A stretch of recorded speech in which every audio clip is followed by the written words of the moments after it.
Hey everyone, CJ here. Hope you're all doing well. In this video, I'll be going over my review of the recent Mighty Morphin Power Rangers 30th Anniversary Special Once and Always. But instead of making this video a breakdown / review video, I'll just be going over my thoughts about it, sweet and short.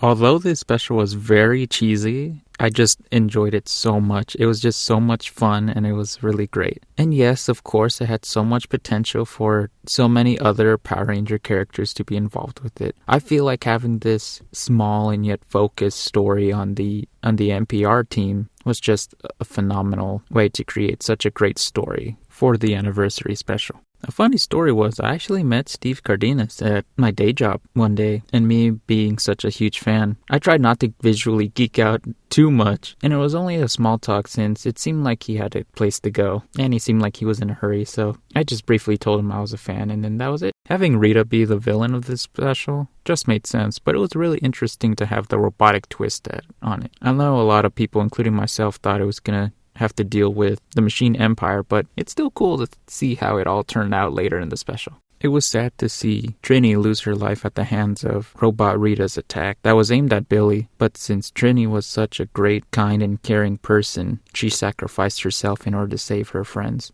Seeing Billy and Zach try to figure out how to break the tragic news to Trini's daughter Min was just emotional, especially when we find out that Min had no idea about the Power Ranger side of things until she walked in on Zach and Billy talking about what just happened. It was really wholesome to see Zach play the parental figure to Min, and Billy would too, but we understand what Billy has been going through, as it will be later explained in the story. But seeing the dynamic between Min and Zach was pretty great, and I really liked it.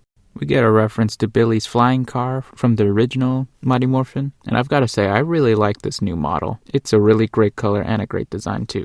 And then we reconvene with the team, and even though we don't see them without the helmets on, we do find out that this is still, in fact, Tommy, Jason, and Kimberly. In this special, the henchmen we see are Snizzard and Minotaur, which they've got some pretty cool modern designs. I really like the touch of silver, and especially the red eyes. I like the classic trope of having the new hero character ready to jump into action without any context, while the old guard tells them to stay behind for safety, since they haven't begun their training yet. Power Ranger Monsters' ability have always been so intriguing and wacky, like Scissor's ability to turn them into the actual Power Ranger action figures is pretty funny to me. Before they can get captured, Billy and Zach take Min and hop in the car and fly away, which I'm not gonna lie, the graphics didn't look too bad. I also like the trope of the young hero being eager to jump into action and take revenge, while the mentor character tries to console them and tell them about the importance of doing the right thing as a hero would and should. When we take a look at the new command center, this room reminded me of the old waiting room at the Star Tours ride at Disneyland. I don't know, there's just something about the wallpaper that just gave me that vibe, but the new center does look really cool and unique. Seeing Alpha is always nice, but dang, I didn't know we were at 9 already. I thought we were at 7.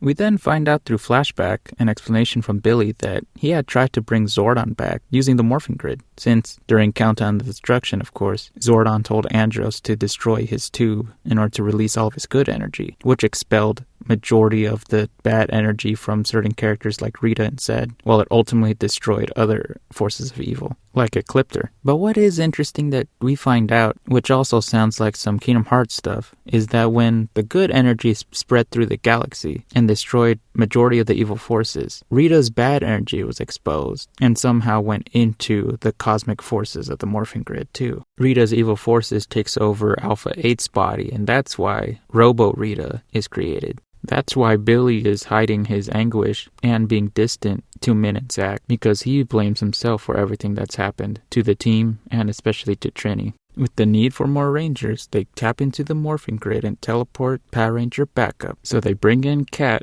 who says that she was with her and Tommy's son JJ. And yes, for those who don't know, Tommy and Kat ended up being together and have a son named JJ, who, in the comics, is also a Ranger. And then we also get Rocky as well, who we find out is a firefighter. That's pretty neat and cool to see the older Rangers and how they're living their lives now. It was cool to see a little training montage from Min before we cut back to the Rangers, in which, for the sake of the anniversary special, instead of using other active Power Ranger, powers and abilities, we see that Alpha and Billy has been working on substitute power coins that Kat and Rocky will be using for this team-up. And then after doing a cool modern morphing sequence, they have a cool little fight with the putties, Minotaur and Snizzard. Although I was actually hoping to see Bulk and Skull in this special, it is nice to see that they're still doing things in story, as this is a pretty cool little reference to them, and it totally makes sense that they would start a company together. It was really cool to see Aisha and Adam in the special as well. Even though we don't see them physically, it's still pretty cool that they're setting up SBD with SBA, which is a nice way to tie in multiple eras of Power Rangers together, much like what Beast Morphers did too. What's also nice is that we return to Ernie's famous juice bar, which completely makes sense since we're still in Angel Grove in this story. It's cool and interesting to see how the morphing grid rejects Min at first for trying to use her mom's morpher, because it deems her unworthy only because she's acting out of revenge instead of justice. It's a cool detail that the morphing grid chooses who's worthy of using the powers, and for a writing standpoint, it shows that the hero has to be selfless instead of selfish to use such a great power. It was not only cool that when Min was in trouble that it was Zack and Rocky that came to her rescue, but the fact that we were getting a Zack and Rocky combo was a pretty cool thing to see since we never got that before. It was wholesome to see not only Zack comforting Min, but telling her the truth about everything that Billy went through and how Billy was holding in his own depression as a secret to Min. And with her knowing that it was never Billy's fault, she changes her attitude about the situation at hand, and she sees the light of the situation.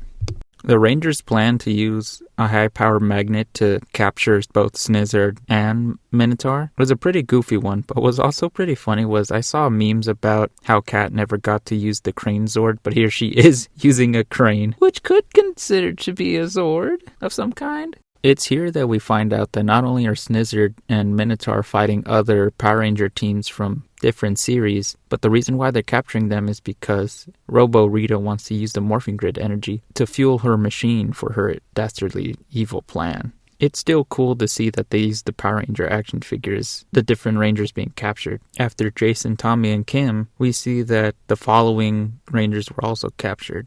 Ravi and Nate from Beast Morphers, Merrick from Wild Force, Ashley and Carlos from In Space, the Phantom Ranger, which now pretty much confirms that Billy was never the Phantom Ranger, although that theory was still pretty cool. But then again, the comics also confirm that too. Tanya using the Zeo powers of Zeo Ranger 2 Yellow. Oh, and I forgot to mention Devin too from Beast Morphers. We also have Damon, Leo, and Kai from Lost Galaxy, and we have Connor and Trent from Dino Thunder. It makes you wonder how the fights went down with all these different teams, and why only these certain members were picked out, both in-story and out-story. It was so silly that the magnet plan worked out, but it was good cheese and typical for Power Rangers. When Min sneaks out of the command center, she takes Billy's car, drives away, and saves a couple from some putties. But then when she goes to confront Minotaur and Snizzard, she gets jumped and captured by Robo Rita. And I've got to say, from a writing standpoint and just from watching it, I just really enjoyed and liked these cool character moments for Min. It's a great way to establish your new hero, and especially if it makes the character more likable that way. After making it to Rita's Moon Palace, the Rangers are about to save the others when Rita and the monsters jump in and stop them, leading to a small fight in which Billy gets cornered and is about to be blasted by Rita's attack from the beginning of the special. But in a last-ditch effort, Min jumps in to save Billy and takes the full blast of the attack. In her act of heroism and selflessness, the morphing grid brings her back to life and shows her visions and flashbacks to when her mom Trini was a ranger and all of their adventures from the original Mighty Morphin Power days. And with this act, the morphing grid deems her worthy and gives her the power of the yellow Sabretooth coin and deems her an honorary Power Ranger. I'd also like to headcanon that it was Trini coming from the morphing grid to not only bring her daughter back, but to show her what it means to be a hero, and to grant her her own Power Ranger energy and power. And with everyone relieved that Min is okay and up and ready, Min and the others initiate the morphing sequence. And now with their new Sabretooth Tiger Ranger, they're now a full and brand new Mighty Morphin Power team. Before the Rangers can save the others, of course, they have to destroy Snizzard. And to destroy Snizzard, yep, we're gonna need some Mega Zord power. While she's distracted, Billy takes the opportunity to strike Robo Rita, which we all thought was the end of it, but we'll see soon. that it wasn't. But still, good move on Billy's part. We not only get to see cool new looks of the new Megazord, but we also get a great fight bit as Min and Billy are taking control while the other three deal with Minotaur, which I've gotta say, Rocky's stabbing Minotaur was actually pretty cool. Before Rita's plan is completed, the Megazord does a flip around Snizzard and then pokes him in the back, which ultimately causes him to explode Power Ranger style. And with the other Rangers no longer in danger, Kat takes a shot at the machine, and Zack is to want to blast Rita for good, which I've got to say, I like it that Billy and Zack are the ones that take the final shots at Robo Rita. I find it very appropriate, and it's a nice final touch for Billy and Zack to bring an end to Robo Rita. And with the adventure over, Adam and Aisha come to speak with the other Rangers. Everyone hangs out for a bit, says their goodbyes, and have some great touching moments like Aisha talking with Min, and then everyone heads on out in their separate ways. And I've got to say, of course, it was so more phenomenal to see all these characters and actors together. It's such a great moment for us Power Ranger fans. Back at the juice bar, Min, Billy, and Zack hang out, talk about what Min went through. When the morphin sequence came to her, Billy starts explaining things. And then Zack and them just talk and reminisce about Trini and how great the team was and how everyone felt like a family. And now that Min's a part of it, both as a Ranger and now as a bigger part to Billy and Zack, which was such a touching moment and a really great way to wrap up this story.